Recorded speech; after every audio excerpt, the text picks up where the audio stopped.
third of my adult life living out of a 9 by 22 by 14 inch carry-on the airplane-sized suitcase in Europe, hanging out with people who find a joint about as exciting as a can of beer. And my friends in Europe look at the United States, where we're so quick to legislate morality, and they tell me a society has to make a choice: tolerate alternative lifestyles or build more prisons. And then they always remind me that here in America we lock up 10 times as many people per capita as they do in Europe. Either we are an inherently more criminal people or there's something screwy about our laws. We're learning right now that by locking up so many people because of marijuana, that needs to be looked at in a critical way. I want to stress, this is not a pro-pot movement. This is an anti-prohibition movement. And in my state, we've learned that a prohibition is just a costly mistake.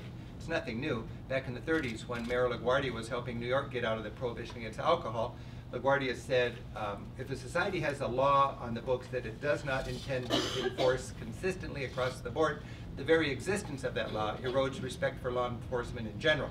That's what we have here in the United States.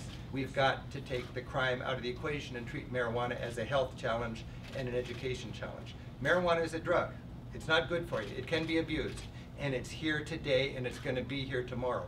What we need to do is take that black market down and turn it into a highly regulated and highly taxed legal market so that we can gain credibility and focus on the real risk to young people in our society, which is hard drug abuse. So that's been my message. Every 2 years I spend a couple $100,000 in 8 or 10 days of my time going on the road to help states legalize. 2012, Washington State; 2014, Oregon; last year, Massachusetts and Maine; and this year I'm really excited to be breaking out of the initiative world and into the legislative world and encouraging states like Illinois to learn from our track record.